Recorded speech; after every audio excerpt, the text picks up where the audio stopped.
बिस्मिल्लाहिर्रहमानिर्रहीम। अस्सलाम वालेकुम रहमतुल्लाहि वबरकातुहू। आज मैं एक ऐसा सवाल पूछना चाहती हूँ जो शायद हर मुसलमान के दिल में कभी ना कभी आता है। क्या फजर की नमाज पढ़कर सोना सही है? फजर की नमाज के बाद जागना जरूरी है या फजर के बाद सोने से रिस्क कम हो जाता है? और आखिर अल्लाह ताला ने फजर के वक्त को इतना खास क्यों बनाया है? आज की वीडियो को आखिर तक जरूर देखिए, क्योंकि हो सकता है आज के बाद आपकी सुबह हमेशा के लिए बदल जाए। अगर आप भी चाहते हैं कि आपके घर में बरकत हो, दिल को सुकून मिले, रोजी में आसानियां हो और अल्लाह की रहमत आपके साथ रहे, तो इस वीडियो को पूरा जरूर देखें। कमेंट बॉक्स में एक बार या रहमान जरूर लिखें। आज का सबसे पहला सवाल है, फजर की नमाज इतनी खास क्यों है? इस्लाम में पांचों नमाजें फर्ज है और हर नमाज की अपनी अहमियत है, लेकिन फजर की नमाज एक अलग ही मुकाम रखती है, क्योंकि ये वो वक्त होता है जब पूरी दुनिया सो रही होती है, बिस्तर गर्म होता है, नींद गहरी होती है और इंसान का नफ्स उसे उठने से रोकता है। लेकिन जो इंसान सिर्फ अल्लाह की रजा के लिए उस बिस्तर को छोड़ देता है, अल्लाह ताला उसे एक खास इनाम अता फरमाता है। रसूलुल्लाह सल्लल्लाहु अलैहि वसल्लम ने फरमाया, अगर लोग ईसा और फजर की नमाज की फजीलत जान ले तो घुटनों के बल घसीट कर मस्जिद तक पहुंचे।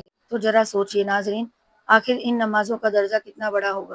एक हदीस का में आता है, हदीस के मुताबिक जो शख्स फजर की नमाज पढ़ लेता है वो अल्लाह की हिफाजत में आ जाता है। जरा सोचिए, आज लोग कितनी परेशानियों में घिरे हुए हैं। किसी को बीमारी की चिंता है, किसी को कारोबार की, किसी को बच्चों की, किसी को कर्ज की।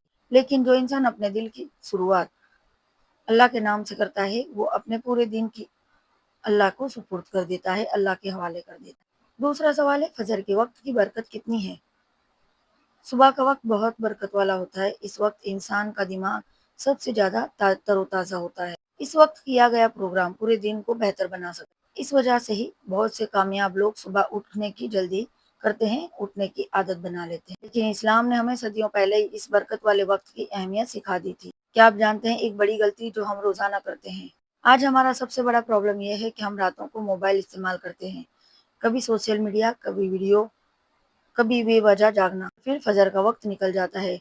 याद रखिए, शैतान कभी सीधे ये नहीं कहता कि नमाज छोड़ दे। वो धीरे धीरे इंसान को सुस्ती और लापरवाही में डाल देता है और इंसान को पता भी नहीं चलता कि वो अल्लाह से दूर होता जा रहा है। आज का सबसे इम्पोर्टेंट सवाल ये है, क्या फजर के बाद सोना जायज है? फजर की नमाज पढ़कर सोना कैसा? इसका जवाब यह है कि फजर की नमाज के बाद सोना हराम नहीं है और जायज है। लेकिन अलग अगर इंसान रोजाना बिना किसी जरूरत के सुबह का पूरा वक्त सोकर गुजार दे और उसकी वजह से सुस्ती और कामों में नुकसान होने लगे, तो ये अच्छी आदत नहीं मानी जाती। अगर किसी ने रात भर काम किया है, वो बीमार है, कमजोर है, आराम की जरूरत है, तो वो फजर के बाद सो सकता है। लेकिन अगर इंसान फजर के बाद कुछ देर अल्लाह का जिक्र करे, कुरान पढ़े, दुआ करे और सूरज निकलने तक जागे, तो ये ज्यादा बेहतर है और बरकत वाला अमल माना गया है। जरा सोचिए, अगर फजर की नमाज छूट जाए तो क्या होता है। नाजरीन, जब इंसान बार बार फजर की नमाज छोड़ने लगता है, तो धीरे धीरे उसकी पूरी जिंदगी पर उसका असर होने लगता है। दिल भारी रहने लगता है, इबादत में मजा कम हो जाता है, आलस बढ़ जाती है और अल्लाह से रिश्ता कमजोर होने लगता है। इसलिए फजर की नमाज की हिफाजत करना बहुत जरूरी है। हदीस शरीफ में आता है कि रात और दिन के फरिश्ते फजर और असर के वक्त एक दूसरे से मिलते हैं। ये कितना खूबसूरत मंजर हो जब आपका नाम उन बंदों में लिखा जाए जो अल्लाह के सामने सजदे में खड़ा हो। सोचिए, क्या ही बड़ी कामयाबी होगी। और एक बहुत बड़ी इंपॉर्टेंट बात है, फजर और सेहत एक दूसरे से जुड़ी हुई है। सुबह जल्दी उठना इंसान की सेहत के लिए फायदेमंद माना जाता है।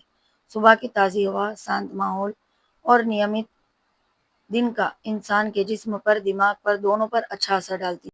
लेकिन याद रखिए, हम फजर की सिर्फ दुनियावी फायदों के लिए नहीं पढ़ते।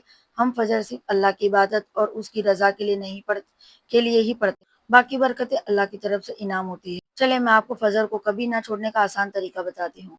अगर आपको फजर में उठने में परेशानी होती है, तो ये 5 काम जरूर कीजिए। पहला, जल्दी सो जाइए। दूसरा, सोने से पहले वुजू कीजिए। तीसरा, अलार्म दूर रखिए। चौथा, सोने से पहले दुआ पढ़िए। पांचवा, अल्लाह से सच्चे दिल से मदद मांगे। और अगर आज अल्लाह ने आपको फजर के लिए जगाया है, तो इसका मानी है कि अल्लाह ने आपको एक और दिन दिया है, एक और मौका दिया है, एक और जिंदगी दी है। क्या हम इतना भी नहीं कर सकते कि उस मालिक का शुक्र अदा करें? मेरे प्यारे अजीजों, जिंदगी बहुत छोटी है। हम नहीं जानते कि अगली सुबह हमारी होगी भी या नहीं। लेकिन अगर अल्लाह ने हमें अगली फजर तक पहुंचाया है, तो उसकी बहुत बड़ी नेमत है। इसलिए फजर को सिर्फ एक नमाज मत समझिए, इसे अपनी जिंदगी बदलने वाली शुरुआत बनाइए। अल्लाह ताला हम सबको पांचों वक्त की नमाजों की पाबंदी करने की तौफीक अता फरमाए। आमीन या रब्बुल आलमीन। वीडियो पसंद आई हो तो वीडियो को लाइक करें, शेयर करें और मेरे चैनल साढ़े दासी को सब्सक्राइब करना बिल्कुल ना भूलें। کمنٹ میں لکھیں الحمدللہ۔ ملتے ہیں اگلی ویڈیو میں۔ اللہ حافظ، جزاک اللہ خیر۔ السلام علیکم رحمۃ اللہ وبرکاتہ۔